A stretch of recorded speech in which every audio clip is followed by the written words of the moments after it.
Now, our next panelist, Dr. Renoj J. Thayyen. Is he there? Dr. Renoj J. Thayyen is a scientist in the National Institute of Hydrology, Roorkee, and he has worked. He has 30 years of research experience in Himalayan cyrospheres and hydrology, and focusing on the Ladakh region during the past 10 years. During this period, he worked on various aspects of Himalayan environment, including glacier mass balance, catchment runoff, and downstream impact, and glacier hydrochemistry, sediment transfer, mountain meteorology, and extreme event and floods. In the recent year, Dr. Thayyen has brought the permafrost in Ladakh into the focus and presently leads a multi-institution project from NMHS and Ministry of Art and Art Science. He is focusing on generating the field data from the data space regions of the higher Himalayas and established a couple of research stations in the Indus and Ganga basins. With a long-term research perspective, he has also worked in Antarctica and associated with the IPCC SCC AR4 as a contributory author. And extreme events in the Ladakh is one of the core research area of Dr. Thayyen. Welcome you, Dr. Thayyen, sir. Please go ahead. Thank you, Tashi. Hope my slides are visible to all of you. Yeah, it's fine, sir. Fine, sir. Please go ahead. So it is a paradox that we talk about water-related disaster in Ladakh, because Ladakh is considered as one of the dry and arid region, and we all know that monsoon doesn't penetrate in this region. So we have in the Himalaya, we have this monsoon flood region, and the Ladakh in the north of Pir Panjal range is considered as non-monsoon flood region. But we all know that in recent times monsoon is penetrating in this region and creating cloudburst kind of events frequently in this region. So when you look at the type of floods in the Himalaya, we have torrential rains, cloudburst in monsoon, and non-monsoon floods. We talk about cloudburst, glacial lake outburst floods, glacial surge dam burst, and snow avalanche dams. And we also have hybrid floods in the Himalayas, like rain on snow events, rain on glacial lakes, an earthquake-induced earthburst and landslide dam outburst floods. So we have a variety of water-related hazards in the Himalaya, and in non-monsoon flood regimes, it is mostly related with glaciers, snow, and especially in Ladakh now, the cloudburst is a dominant disaster. When you look at disaster risk reduction, it is important to know that the timing of these events which is occurring. When you look at Ladakh, the June, July, and August is cloudburst. August, September, generally because after the snow meltouts, the glow occurs, and in winter months it's the avalanche. So we have different action plan can be thought about in different seasons in this area. So I just focus on Ladakh region about the extreme rainfall events, which is cloudburst, which according to IMD, it is 100 millimeter per hour and covering an area of 20 to 30 square kilometer. But our studies during the last 10 years have shown that the cloudburst in the Ladakh region can occur in an area of less than 1 square kilometer and intensity with 200 to 300 millimeter in 10 to 15 minutes. So this is the kind of short events which is actually a challenge for any kind of disaster risk reduction or forecasting or management. And that is the challenge and which we need to encounter in planning. So the glacial lake outburst flood is, we all know that the moraine dammed lakes, when glaciers are receding in this area, there are ground ice which is melted, and the thermocrust lake kind of thing forms, and most of these glacial lakes in these areas are ice-cold moraine dammed lake. This is one kind of glacial lakes that is most dominant in the Ladakh region, and flood occurs when the strength of the moraine which is blocking the water gets weakened. because of the warming temperatures. And that is why we are seeing more occurrence of such possibility of more occurrence of such floods in this region. And it is also possible, as recently happened in the Jia village, it can be kind of ice falls in this moraine dammed lakes, and which can overtop and create floods. So the third kind of flood which is experienced by the Ladakh region is the landslide lake outburst flood, which is the dam created by the landslide falling into the river and blocking the flow of the river. And the severity of this kind of floods is, of course, determined by how long the dam stays there and store water before breaching. And the third kind of floods, which is possibility in Ladakh, is the glacial surge dam outburst flood. The glacial surge is a phenomena which is glaciers start flowing. You know that the glacier is a flowing mass of ice, but the glacier starts moving in a greater speed and advances substantially in a very short duration. And in some cases, it blocks the river in the valley and create dams. And this kind of breach can be very disastrous. And like in the Pakistan, it is observed that the in 3 months, in 12 kilometers of advancement of glacier happened. So that is the kind of speed which when the glacial surge happens. So this four kinds of disaster which I'll be talking and with the examples. But before 2010, we all, this is a common refrain in the area that this cloudburst is a very rare phenomena in this region because of the aridity prevailing in this region. But since 2010 cloudburst, which was so devastating, the number of studies carried out in this region have shown that this cloudburst kind of phenomena is actually not a rarity in this region.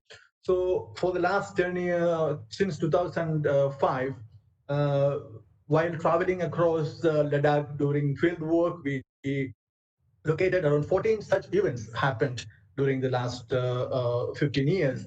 But these are the thing which we know, but there may be number of other floods in the remote areas which is never reported. And I'm sure that none of, except the 2010 and 2015 events, I think, and 2006, most of the events are unreported in the literature or in the IMD data. So because, as I said, in the 2000s, the number of streams which are impacted. The study which we did in 2010, this is just example how why we are missing these events in the Ladakh is because this is the area where the lay, the arch, the entry above the bus stand, the flood happened which it struck the lay town. And if you look at the Leh Mat station at the airport, there's only 12.8 millimeter in a day reported. But the huge flood occurs, and our estimates suggest that it is more than 200 millimeter in 7 minutes, which actually created this kind of flood. So this kind of, it is actually around 6 kilometers apart, the station and the place where the flood, the cloudburst occurred. So this kind of spatial constraints on the cloudburst, which is actually preventing us from actually monitoring and using the ground stations. And this is a challenge when we think about disaster risk reduction in these areas, and we need better monitoring systems to capture this kind of thing. So this is the study which shows that actually the flood can be around 120 meter cube per second, and the area of the flood can be much less than 1 square kilometer. Actually, the cloudburst occurred, which created the flood. So now, one of the constraints in the space-based technology, we have number of weather satellites which is recording the precipitation, but all having a very high spatial resolution. And here you see that we have shown that as you constrain the such events to a shorter actual impact areas, the precipitation intensity as well as the amount goes high. So this kind of so that is actually one of the issues with actually understanding these kind of cloudbursts. The space-based technology have a limitation in giving us the right kind of data. because of the much higher spatial resolution. Even in the modeling like WRF, which gives you only the 9 square kilometer is the lowest spatial resolution which can give. So these actual event is much less, and so it actually gives you a distorted value of actual events. So when you look at the events in 2006 and 2010 events, 2000 at Alchi, the Indus Alchi station during these two flood events, you can see that both the events are comparable. But the 2006 event, very less appreciation of that event because nobody got killed in that event. So the 2000 and where it is occurring in the inhabited areas. So in a kind of, and that is very important in this case, that in the Himalaya, not only in Ladakh, across the Himalaya, these kind of events are only appreciated when some strong significant damage occurs. But as far as scientific understanding is concerned, we cannot leave our studies limited to those events which is making an impact. We need to understand each and every event which is significant, even if it is not making and if creating any significant damage. Because in most of the time, what happens in interior Himalayas, this kind of events occur, and maybe no one get killed or no substantial property and life is being damaged. But in terms of the question that whether the climate change is causing which we have seen in Tirisha village in Nubra in June 12, 2018. Fortunately, accidentally, we were there during that time, and we came back and saw in these images, and we have shown all weather satellite data, but there is no trace of such an event. But when we looked into this sentinel image, it is fortunately it is captured at the same time the flood occurs. You can see the flood water in this stream, and this is the cloud cumulus cumulonimbus cloud which created this flood. So such events, this particular event have destroyed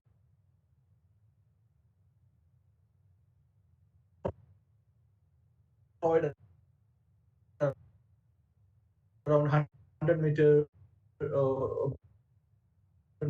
of road to the Siachen base camp, and this is very crucial for border roads in this area. We came to it came to know in 2015 it happened, and 2008 ourselves experienced it, and in 2019 late there's another flood last year we came to know. So there are a number of events in short close proximity, and this is a area of concern. So the reason why this we look these events are happening, Ladakh is very pregnant with the possibility of having such events, is that we looked into the temperature lapse rate of this region, and we found that in summer months there are a number of days which is about 9.8 degree per kilometer. That says that the instability is prevailing in this region, and this is actually providing a base for this cloudburst to form. And this particular event in this Nubra Valley is happened in the month of June, and it's certain that the monsoon doesn't penetrate in this region in the month of June. So it is the western disturbances linked event, and that is of more concern that even the both western disturbances linked and the monsoon events are in Ladakh, and certain, and this needs to be studied much better. Kind of disaster reduction action plan we need to implement in this region. The science of cloudburst needs to be better understood, and the possibilities. So what we know so far is cloudburst can occur from mesoscale weather system and also from local instabilities, and landlocking is probably essential for requirement which for this cloudburst. The cloudburst impact area can be as small as less than 1 square kilometer to 10 to 15 5 to 10 square kilometer for mesoscale weather systems, and its cloudburst intensity can go up to 300 millimeter per 15 to 20 minutes, and Ladakh is highly susceptible for cloudburst. And looking into the glacial lake outburst, but this is one which I experienced in the year 2007 in this area on the en route to Pangong Lake. So we could map this, and this is a glacial lake here, which is actually busted, and this bridge, the road to Pangong, this bridge has washed off during this event, and so there are number of such events happening, and this is the photograph, and we have actually given solutions to the BIO to construct a new bridge in that site. And with the technical input, now we have a much stable which we have, and so such action needs to be implemented. The culverts and bridge area is, and many times what happens in this kind of recurring flood areas, the river aggradation is happening. Every time when a flood occurs, the depth to the riverbed from the bridge is reducing, and that makes this bridge more vulnerable. And we need to find appropriate locations for the bridge, and even cleaning up of this bottom river bed in is one of the solution in these areas. So those are the action plans which we can think of reducing the disaster risk from such events. And of course, the glacial lakes a number of glacial lakes are mapped by many agencies like NRSE and many other institutions. So it is also found that number of vulnerable lakes in this area is increasing. And so this is an area which we certainly need to look into for action in future in this area. And another key area of flood, which I mentioned about the glacial surge dam, one of the famous, infamous rather, event happened in 1929 of Chongkumdang Dam lake burst. This is known as the Great Indus Flood, which devastated the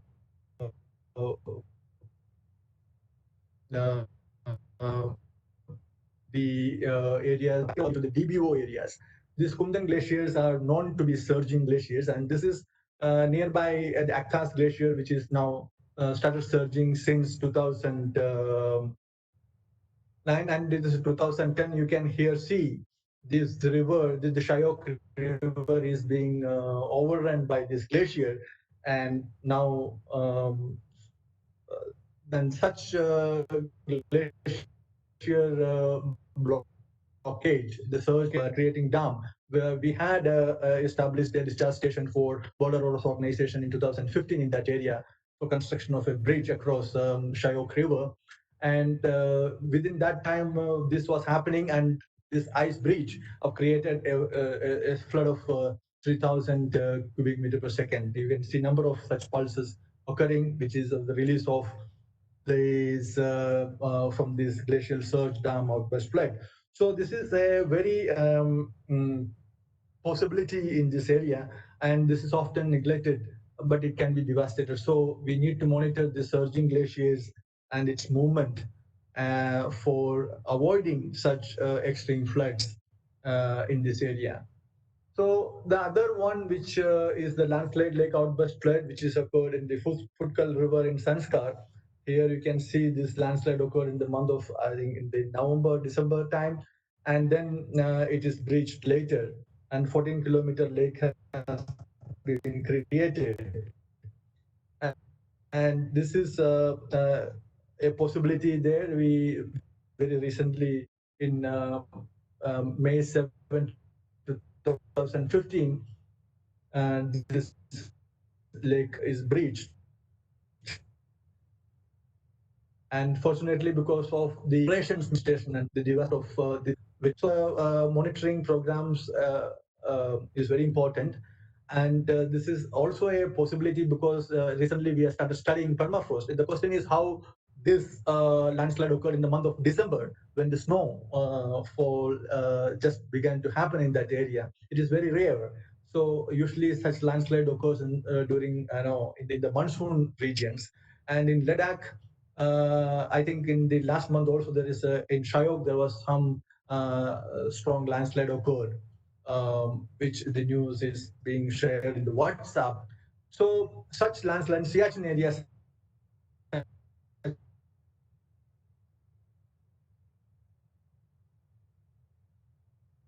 such landslide occurred. Why such landslides occurring in this area is one reason could be the thaw of permafrost in this area. The recent studies of our studies have shown that there are large areas of permafrost in this area, especially in the high mountain regions. And when it thaws, this two of the thaws it create huge landslides, and it is a very potential area of research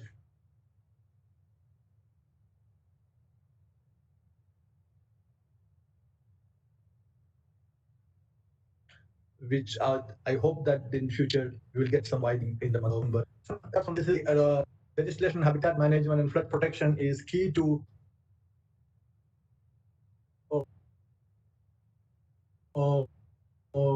disaster risk reduction in this area.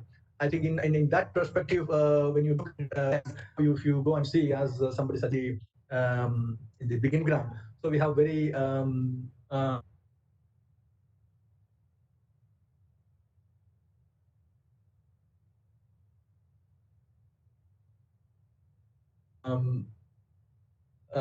not so practice we can see in Ladakh. It is constructed by shops and establishments, and the same areas. There is no concern now visible for the flood management in this area, and I think the new UT administration should take up this matter very seriously, as we have seen that Ladakh is very crucial to heads. We need to take the occupying the settlement in the low-lying areas of the Chonglamsar and area, because Ladakh is also having a problem of accessibility of water because of water scarcity. The people try to move towards the streams and construct their settlements in that area, but that is very dangerous, and we need to fall back on the age-old tradition of constructing the houses on the hill slopes, and that is the best way to go ahead. So there should be some strong action, legislation, and habitat management and action plan should be implemented in this area to save the future probability of future flood people from future flood occurrences. So establishment of early warning systems for like Doppler radars will be very helpful in tracking and because of the small spatial coverage of this many of these events. Such an advanced technology is very much important. And operation readiness of flood warning, as Surya suggested, that community-based or early warning system should be part of the program. And flood harassment mapping and settlement relocation, legal framework for flood zone protection, and centralized flood inventory Ladakh through tahsils are local bodies and crowdsourcing. And this is one of the important and interesting implementable point, which I felt that most of the events which I got, the listing I made, actually by surveying the official records from the tahsils and local bodies, which is all recorded as flood um, devastation, but the source of flood and other things is not recorded. So such sources, and we can activate those bodies to crowdsource through the government channels. Each year, how much event is occurring in their locality have to be monitored at some places so that we get a better picture emerging over a period of time. And growth inventory and identification of potentially hazardous lakes is very important. And explore the possibility of employing structural flood protection measures along critical settled areas. As we know that this in 2010 flood, the tree plantation along the streams areas, build and then create and that actually reduce the strength of the bridge and eventual reach. It should be avoided. And designing new culverts and bridges, taking into account the flood from cloudburst and blow. And as I said, the building knowledge on permafrost for related landslides. And thank you very much for patient hearing.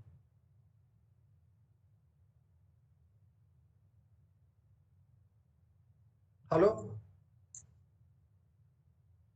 Hello? Hello. Thank you, Dr. Thayyen. Thank you very much, and it was really a very nice and eye-opening presentation from your side, and your in-depth knowledge about the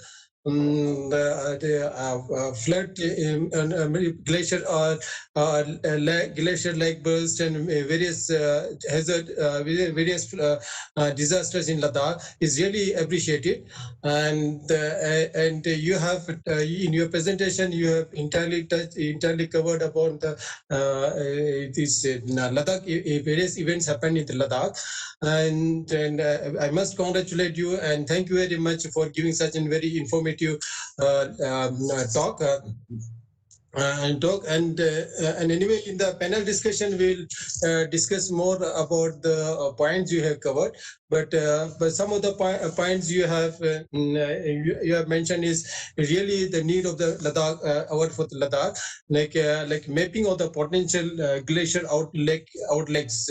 It's very important, and you said NRS said they have done some information is available. I think such information should be available at the local administration level, and if it is possible, like even in the public domain, so that the public are aware in this area there could be some potential our glacier lake outbursts. So accordingly, there like town planning and village planning can take place. And even you touch upon the flood hazard zonation mapping.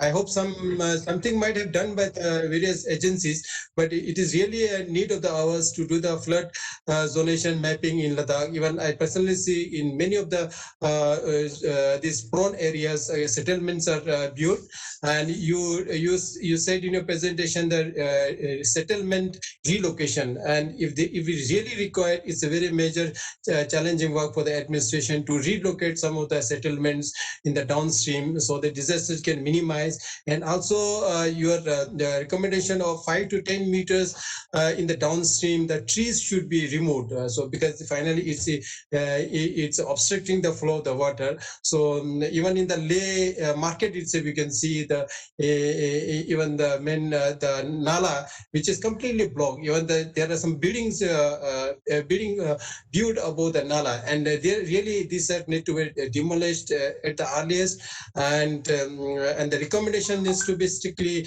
implemented by the administration, and I think it should be very strong recommendation should come in this way. And the redesigning of the bridges, and particularly the smaller bridges in the congested areas and towns and villages, the redesigning of the bridges needs to be done, and the culverts, redesigning of culverts and redesigning the roads. So there is a lot of things you have touched upon, and really really thank you very much.